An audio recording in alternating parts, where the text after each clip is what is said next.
100 years down the road, people are going to want to see what this enormous basket movement was all about. Whenever you study the work of other people, you get to know the people in some way, even though they're not there.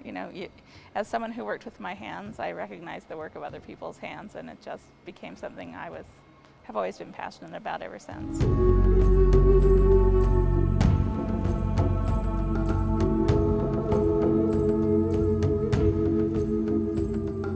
The collections of the museum include a large anthropology collection, so that's archaeological objects collected from the field. Those are objects that are prehistoric in nature, no written history about those objects.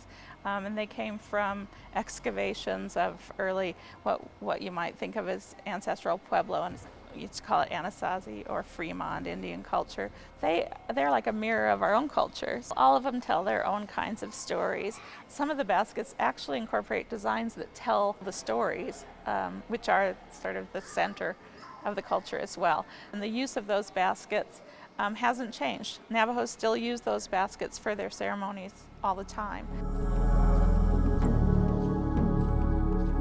We can learn so much from the kinds of things that other people make. And so, as a museum, that's what we do. We collect things, we preserve them, we make sure that they're accessible for the public and for researchers to look at. Some of them say it's because they want to record the stories in case they get lost. Because as each Native American group grows, smaller and more dispersed, a lot of the tribes are losing their language and are losing those traditional or storytelling approaches.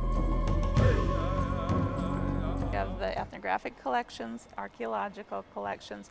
Both contain objects which are textiles in nature. People might think the word textile just means cloth, but really it's any interwoven material. So it's baskets, it's sandals, it's all of those kinds of things. What you get when you come to this Natural History Museum, you can't get anywhere else. And that is really the story of Utah and all of the natural and cultural wonders that occur here. For us to be able to interpret that amazing record and this amazing place and provide that to our audience is, I think, just wonderful, and it's something that you'll find nowhere else.